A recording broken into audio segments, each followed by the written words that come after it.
যুব মহিলা লীগের প্রতিষ্ঠা বার্ষিকী উপলক্ষে গণভবনে এই সংগঠনটির কর্মীদের সাথে শুভেচ্ছা শেষে কথা বলছেন এই মুহূর্তে প্রধানমন্ত্রী শেখ হাসিনা। আমরা সরাসরি শুনবো তার বক্তব্যটি। সিলন ফ্যামিলি ব্লেন্ডের কড়ালিকার আর সতেজ স্বাদের পারফেক্ট ব্লেন্ডে স্বপ্নেরা মিলুক টানা।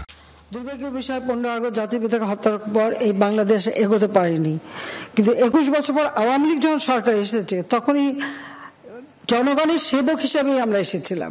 মানুষ অন্তত এটুকু পেয়েছিল যে না, জনগণের জন্য আমরা কাজ করি। তারপর আমরা আসতে পারিনি, এটা ঠিক, কিন্তু 2009-8 নির্বাচনে জয়ী হয়ে 9 যখন আমরা সরকারে আসি সে পর্যন্ত ধারাবাহিকভাবে জনগণ আমাদের ভোট দিয়েছে।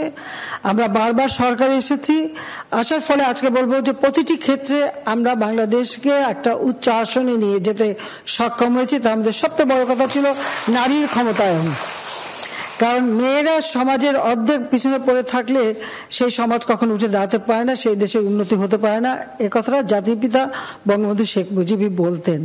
এবং মেয়েদের শিক্ষা তিনি অবৈতনিক করে দিয়েছিলেন, পার্লামেন্টে মেয়েদের জন্য আলাদা সিটের কোটা করে দিয়েছিলেন। চাকরি ক্ষেত্রে নির্যাতিত মা বোন যারা, সেই নির্যাতিত মেয়েদের এবং নারীদের চাকরির ক্ষেত্রে আলাদা 10% কোটা তিনি ব্যবস্থা করে দিয়েছেন, এই জন্য যে নারীরা যেন যথাযথভাবে সমাজের বিভিন্ন স্তরে তার স্থানটা করে নিতে পারে। আর যার কারণে আজকে, কারণ নারীরা যদি অর্থনৈতিকভাবে স্বাবলম্বী হতে পারে আর চাকরি ক্ষেত্রে তাদের যে অবদানটা, তাদের যে মেধা সেটা বিকশিত হওয়ার সুযোগ পায়, তাহলে তো একটি দেশ গড়ে উঠবে।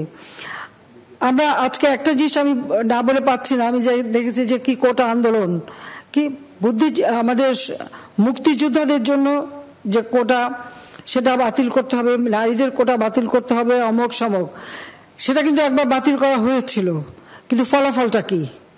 পাবলিক সার্ভিস কমিশনের পরীক্ষার হিসাব যদি দেখা যায় তখন দেখা যাবে যে আগে যেখানে কোটা থাকতে মেয়েরা যে পরিমাণ সুযোগ পেত সেই পরিমাণ সুযোগ কিন্তু এই কয়েক বছরে আর পায়নি। এটা হলো বাস্তবতা। এমনকি অনেক অনেক জেলা, প্রত্যন্ত অঞ্চল, সে অঞ্চলের মানুষগুলি কিন্তু বঞ্চিত থেকে গেছে, তারাও চাকরি পাচ্ছে না। হাইকোর্ট ইতিমধ্যে, এবং এইরকম বঞ্চিত হওয়ার কারণেই কেউ মামলা করে, হাইকোর্ট একটা রায় দেয়।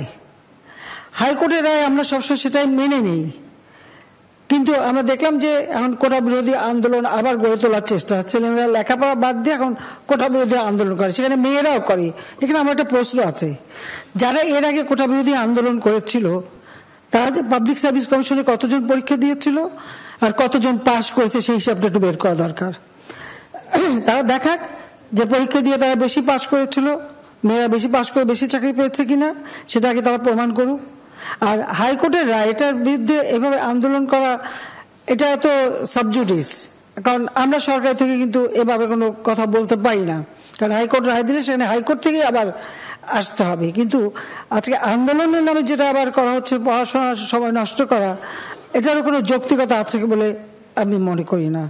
সার্বজনীন পেনশন স্কিম আমরা দিয়েছি, এটা সকলের জন্য, এটা আমাদের নির্বাচনী ইস্তেহারে ছিল, 2008 নির্বাচনী ইস্তেহারে আমরা করতে পেরেছি।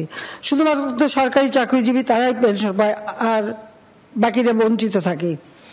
কাজে কেউ যাতে বঞ্চিত না থাকে সেই জন্য কিন্তু বিভিন্ন স্তর ভেদে আমাদের এই সার্বজনীন পেনশনের ব্যবস্থা করা আছে। আমি মনে করি আমাদের যুব মহিলা লীগের যারা মেয়েরা প্রত্যেকে কিন্তু নিজেরা এই সার্বজনীন পেনশন স্কিমে যুক্ত হতে পারে নিজেদের একটা ভবিষ্যতে, যখন মানুষ বয়স্ক হয়ে যাবে বা কর্মক্ষম মতো থাকবে তখন কিন্তু একটা নিশ্চিত একটা অর্থ প্রাপ্তির সুযোগ আছে, জীবন জীবিকা চালাবার একটা সুযোগ আছে, এবং সেটা একেবারে নিম্ন স্তরের যারা, তাদের জন্য কিন্তু আমরা বিশেষ প্রণোদনা দিয়েছি। যারা একেবারে কিছুই করতে পারে না, খুব অল্প টাকা কামাই করতে পারে, তারা যদি 500 টাকা রাখে তো সরকারের পক্ষ থেকে তাদের জন্য আরো 500 টাকা দিয়ে তারাও এর জন্য একটা ভালোভাবে পেনশন পায় একটা বয়সকালে, এবং এটা কিন্তু আজীবন পাবে।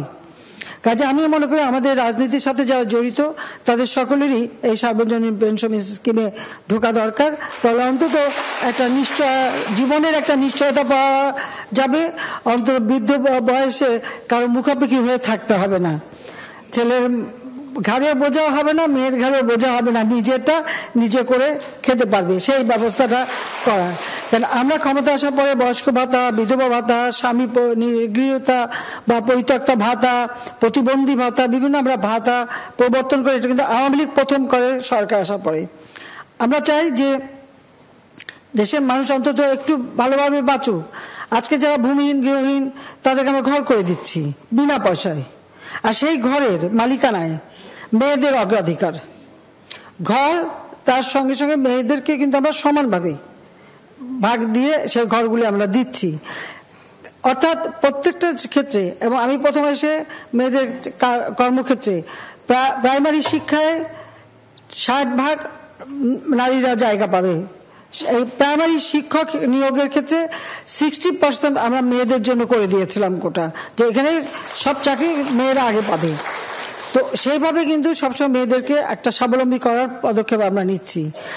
শিক্ষায় দীক্ষায় যে সুযোগ, বিনা পয়সা বই দিচ্ছি বা আমরা যে স্টাইপেন্ড দিচ্ছি তার ফলে, এবং গবেষণার জন্য টাকা দিচ্ছি, উচ্চ গবেষণায়ও সেখানে আমাদের মহিলারা কিন্তু খুব ভালো করতেছে। আমাদের নারী সমাজ অনেক ভালো, আমি দেখি যে তাদের দক্ষতার পরিচয় পাওয়া যাচ্ছে। ফ্রিল্যান্সিং এর ব্যবস্থা করে দিচ্ছে, ফ্রি, যারা নিজেরাও ঘরে বসে অনেক কাজ করে আবার দেশে বিদেশে কাজ করে অর্থ উপার্জন করতে পারে, বা অনলাইনে কেনা বেচা ব্যবসা বাণিজ্যও করতে পারে, সেই সুযোগটাও আমরা করেছি। ডিজিটাল বাংলাদেশের এই সুযোগটা যেন আরো ভালোভাবে আর্থ সামাজিক উন্নয়নের জন্য কাজে লাগে, সেই সুযোগটাই কিন্তু আমরা সৃষ্টি করে দিয়েছি। এখানে আমাদের নারীদের জন্য সবচেয়ে বেশি সুযোগ।